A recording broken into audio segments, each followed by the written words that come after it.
Hello बच्चों, welcome to study with Sanjay Pandey sir.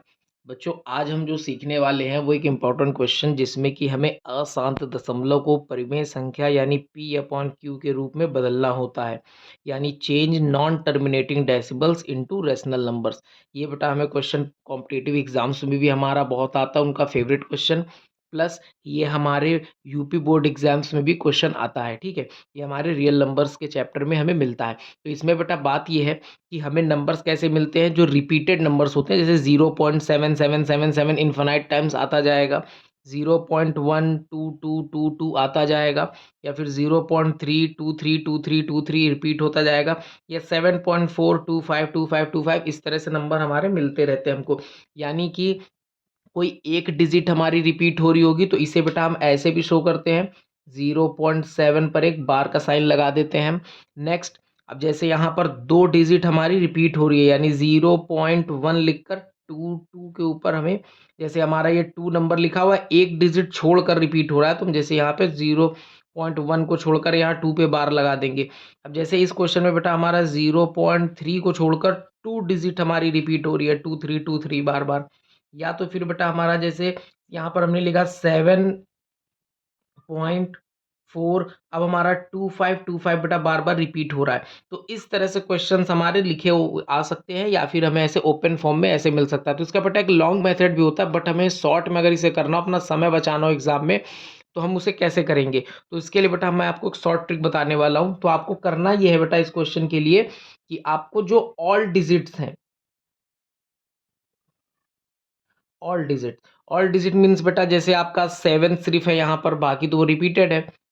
1 है और 2 है जो बाकी रिपीटेड, जैसे आप यहाँ देख सकते हो 7 है ऑल डिजिट, यहाँ पे 1 और 2 है, यहाँ पे 3 2 3 है, यहाँ पे 7 4 2 5 है, ये हमारे ऑल डिजिट्स हो गए। तो हमें इन्हें लिखना है, माइनस जो नॉन रिपीट डिजिट हैं, यानी कि नॉन रिपीट वाले, नॉन रिपीटेड, इनको हमको लिखना है अपॉन, हमको इतने नाइन्स लिखने हैं जितने कि हमारे रिपीटेड नंबर्स हैं, तो 9 फॉर रिपीट।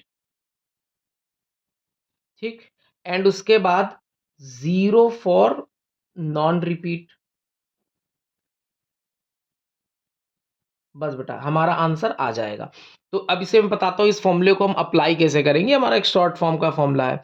अब जैसे बेटा हम लोग बात करें ऑल डिजिट, तो हमारी ऑल डिजिट यहाँ क्या है, 7 है, जो कि बार बार रिपीट हो रहा है, तो हमने 7 लिखा, माइनस क्या यहाँ कोई नॉन रिपीटेड डिसीज है, कोई नॉन रिपीटेड सॉरी डिजिट है जो यहाँ पर रिपीट हो ना रिपीट हो रहा हो। तो यहाँ पे हमें देख रहे हैं कोई भी नंबर यहाँ पर ऐसा नहीं है जो कि ना रिपीट में हो, यानी कोई नहीं है, तो हम लोग यहाँ पर 0 लिखकर छोड़ देंगे, upon 9 for repeat.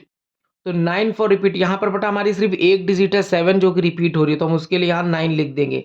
0 for non repeat, तो यहाँ नॉन रिपीट वाले कोई है ही नहीं, तो हमें लिखने की जरूरत नहीं है, यानी हमारा आंसर हो जाएगा 7/9। अब बेटा जैसे ये नंबर आया हमारा, तो यहाँ पर हम देखेंगे ऑल डिजिट हमारी क्या है, 1 और 2, तो हमने 1 और 2 को लिख दिया, माइनस नॉन रिपीट, इसमें 1 जो था वो रिपीट नहीं हो रहा था, तो बेटा इसके लिए हम यहाँ पे 1 को लिख देंगे, अपॉन 9 फॉर रिपीट, तो 9 हमारा एक डिजिट है 2 जो कि रिपीट हो रहा है, तो उसके लिए हम 9 लिख देंगे, और 0 फॉर नॉन रिपीट, तो यहाँ पे 1 है जो कि रिपीट नहीं हो रहा है, दोहराया नहीं जा रहा, उसके लिए हम 0 लगा देंगे। यानी ये हुआ हमारा 12 में से 1 जाएगा बेटा 11 अपॉन 90, ये हमारा बेटा क्वेश्चन का आंसर आ जाएगा। नेक्स्ट हमारा है 3 2 3, मीन्स बेटा यहाँ पर हमारा जो सारे डिजिट हमको लिखने हैं, तो 3 2 3 हम लिख देंगे, माइनस कौन से डिजिट रिपीट नहीं हो रही है, तो बेटा 3 जो है ये आगे वाला, ये रिपीट नहीं हो रहा है, इसको हमने माइनस कर दिया, अपॉन 9 हमको लिखना है रिपीटेड के लिए, तो दो डिजिट हमारे हैं जो रिपीट हो रहे हैं, तो हम उतने यहाँ पर 9 बना देंगे। ओके बेटा, जैसे 2 3 दो डिजिट है, ये हमारी रिपीट हो रही, तो इसके लिए हमने 2 9 बना दिए। अब 0 फॉर नॉन रिपीट, तो नॉन रिपीट वाले कितने हैं बेटा, एक एक नंबर ऐसा है जो कि नॉन रिपीट है, यानी वहां पर 0 लगा देंगे, तो 323 में से जब 3 जाएगा तो बचेगा 320 अपॉन 990, तो बेटा इसे हम लिख देंगे। आप देख रहे हो यहाँ 0 0 कैंसिल हो जाएगा, तो 32 अपॉन 99, ये हमारा आंसर हो जाएगा बेटा।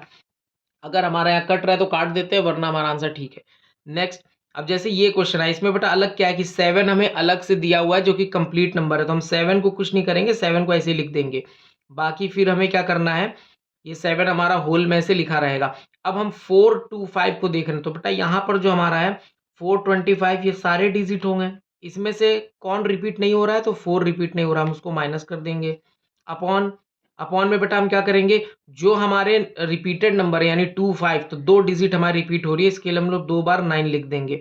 और उसके बाद से 1 यानी कि 4 ऐसा है जो कि रिपीट नहीं हो रहा है, तो 1 डिजिट है उसके लिए हम एक 0 बना देंगे। तो हमारा 7 425 से 4 जाएगा तो आ जाएगा बेटा 421 अपॉन 990, तो ये हमें यहाँ पर लिख देना है। तो बेटा इस तरह से हमारा ये नंबर भी चेंज हो जाएगा। तो ये हमारी एक शॉर्ट ट्रिक है जिससे कि आप क्वेश्चंस को बेटा इजीली बदल सकते हो पी अपॉन क्यू फॉर्म में, यानी कि जो हमारे नॉन टर्मिनेटिंग डेसिमल्स थे इनको हम रेशनल नंबर में यानी कि अशांत दशमलव को परिमेय संख्या पी अपॉन क्यू के रूप में बदल सकते हैं। तो बेटा अगर आपको वीडियो पसंद आए तो वीडियो को लाइक करें, शेयर करें और चैनल को सब्सक्राइब कर लें। नोटिफिकेशन बेल को जरूर प्रेस कर दीजिए ताकि हमारी नोटिफिकेशन आपसे मिस ना हो, हमारी वीडियो आपसे मिस ना हो। Thank you so much, have a good day.